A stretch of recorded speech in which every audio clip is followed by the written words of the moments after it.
that impotence of voters, that angry impotence as you talk about, presumably you'd say that is what is responsible for the rise of Donald Trump, is it? It's pretty clear what is responsible for the rise of the support for Trump, and there's general agreement about it. If you take a simple look at economic statistics, the primary support for Trump is coming from mostly white working class, poor people who've been cast by the wayside during the neoliberal period. They've lived through a generation of stagnation or decline. Real male wages are about what they were in the 1960s. There has been, it's also been a decline in functioning democracy. The overwhelming evidence reveals that even their own elected representatives barely reflect their interests and concerns. Contempt for institutions, especially Congress, has just increased, skyrocketed. It's down single digits often. These are people who, meanwhile, there has, of course, been wealth created. It's gone into very few hands, mostly into a fraction of the top 1%. Indeed. So there's enormous opulence. Yes, indeed. And how dangerous do you think this all is in terms of Donald Trump, for example? I mean, he has been toning down some of his most extreme pronouncements recently. He may, if he ever got anywhere near power, he could be held in check by Congress. I mean, how dangerous do you think he is to America? Well, the greatest danger that he and indeed every Republican candidate poses is barely mentioned. It's kind of reminiscent of Sherlock Holmes's dog that did not bark. The greatest danger is there are two huge dangers that the human species faces. We're now in a situation where we have to decide whether the species survives in any decent form. One is the rising danger of nuclear war, which is quite serious. The other is environmental catastrophe. Now, on these issues, Donald Trump and the other Republican candidates are basically uniform. And do you believe that the threat of nuclear? And do you believe that Hillary Clinton, the Democratic frontrunner, would champion those issues and in a way that would satisfy you? Not in any way that would satisfy me, but at least she recognizes that climate change is going on and that we have to do something about it. Every single Republican candidate denies that it's happening, with the sole exception of Kasich, who says, sure, it's happening, but we shouldn't do anything about it. And that's having an impact. The Paris negotiations last December were aiming at a treaty. They couldn't reach it for a simple reason. The Republican Congress would not accept it. So it's a voluntary agreement, which means even the weak standards that were proposed will be barely, maybe it undermines the likelihood that even they will be met. Every Republican candidate, including Trump, wants to eliminate the Environmental Protection Agency, Richard Nixon's legacy, to cut back regulation, to race toward the precipice as quickly as possible. On militarism, every one of them wants to raise the huge military budget. Already over half of discretionary spending, leading right now, it's one factor leading to confrontations which could be extremely hazardous. And briefly, I think this again is not being discussed. Indeed. Well, I'd suggest one thing, perhaps that you might agree with Donald Trump on, would be about the EU. I mean, he talks about the fact that the UK may leave the EU. You've railed against European Union bureaucracy. Could you agree with him on that? No, I don't. In fact, I actually have no real strong opinion on Brexit, but my concern about it would be that it would weaken the European Union, but it would also probably leave Britain even more, don't want to use too strong a word, subordinate to U.S. power than it is today. which I don't think would be a good thing for the world or Britain. What, in a nutshell, is the answer to who rules the world now? Well, there are, as I try to discuss in the book, there is no simple answer. We usually think of states when that question is raised. And with regard to states, there's no doubt that the United States, despite its decline for many, many years, is still overwhelmingly more powerful than any state or group of states. But that's only one factor. States have internal structures, an internal distribution of power. In the United States, power is overwhelmingly and increasingly in recent years in the hands of a very narrow sector of corporate wealth, private wealth, and power. And they have counterparts elsewhere who agree with them, who interact with them largely. And that's another dimension in who rules the world. And there's also the public. The public can have, sometimes does have, enormous power.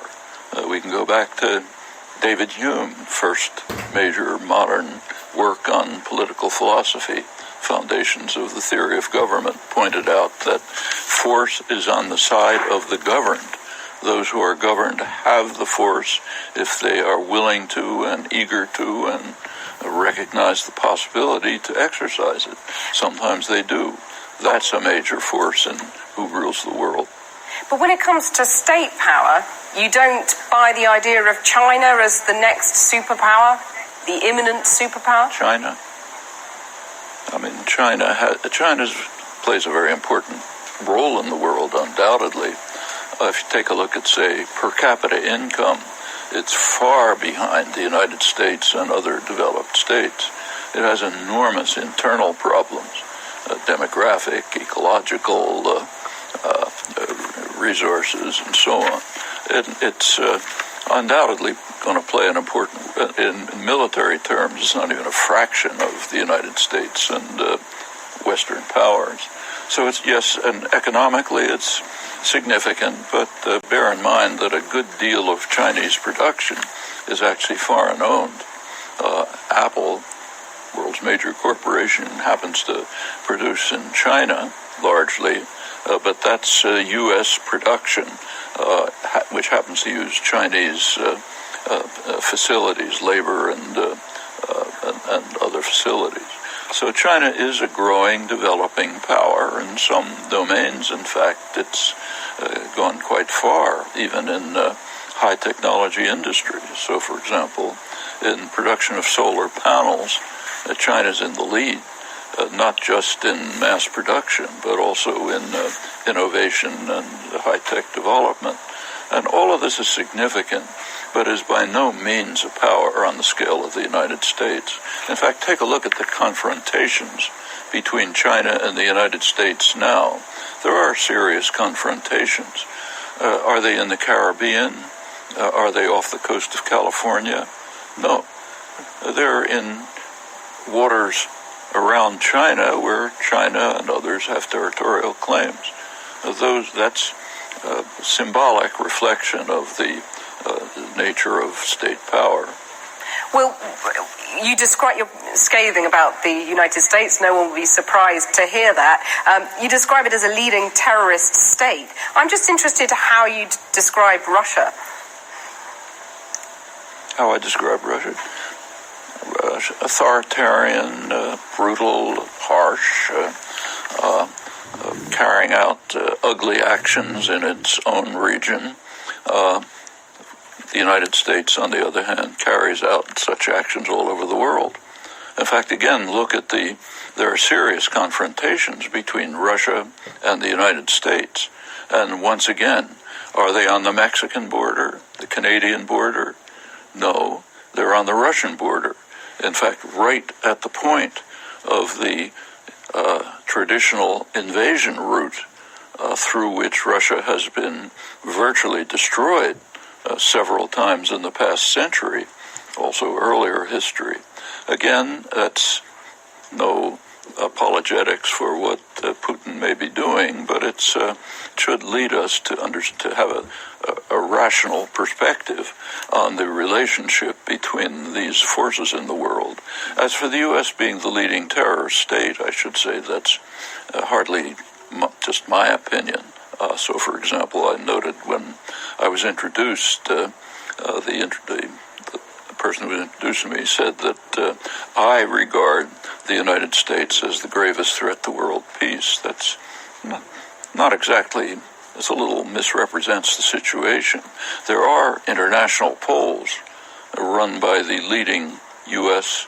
polling agency, Gallup, its international affiliate, Gallup Win. And one of the questions they ask is, which country is the gravest threat to world peace? And the United States is first by a huge margin. Far behind, in second place, is Pakistan. That's undoubtedly inflated by the Indian vote, and others have slight mention. So that's global opinion. And I should mention that this was not even reported in the United States. Happened to be reported by BBC, but wasn't reported in the United States. As for being a terrorist state, President Obama's global assassination campaign, drone assassination campaign, is an extreme terrorist war. I mean, if Iran, let's say, was carrying out a campaign to assassinate people around the world who it thought might be planning to harm Iran, we would regard it as terrorism. For example, if they were bombing the editorial offices of the New York Times and the Washington Post, which publish op-eds by prominent figures saying that we should bomb Iran right now, not wait. So obviously they want to harm Iran. Suppose Iran was assassinating them and anybody who happened to be standing around all over. Would we regard that as terrorism? I think we would. Well, let me put a few questions to you from people online. People are sending in questions via Facebook. First, Gary says, what are the dangers of TTIP? Of Putin? The dangers sorry. What are the dangers of TTIP? I'm sorry, the Transatlantic Trade and Partnership, TTIP. TTIP. Oh, TTIP, yeah. Oh, they're pretty extreme. In fact, Greenpeace a couple of days ago released 280 pages of internal documents on this so-called trade agreement, and they spell out details of what all of us should know. The so-called free trade agreements are not free trade agreements. In fact, to a large extent, they're not even trade agreements. These are investor right agreements. There's a reason why they're kept secret from the public. And as soon as you look at them, you see why. Notice I say secret from the public, not secret. They're not kept secret. They're not secret to the corporate lawyers and lobbyists who are writing the detailed regulations, of course, in the interests of their constituents, doesn't happen to be the public of the world or their own countries. So these are highly protectionist for the benefit of private power, so-called intellectual property rights, effectively raise tariffs. They're called patents, but which have an enormous impact on economies, great, wonderful for pharmaceutical and media conglomerates and others. The right for the investors, corporations are given the right to sue governments, something you and I can't do, but a corporation can, to sue governments for harming their potentially future profits. You can figure out what that means. In such cases, already in the courts they're not in the courts, they go to private trade adjudication groups made up largely of corporate representatives. They're already going on with NAFTA, and we can expect more of them. There are provisions that undermine efforts at regulation, including, incidentally, regulation of environmental dangers. And rather strikingly, the phrase climate change does not appear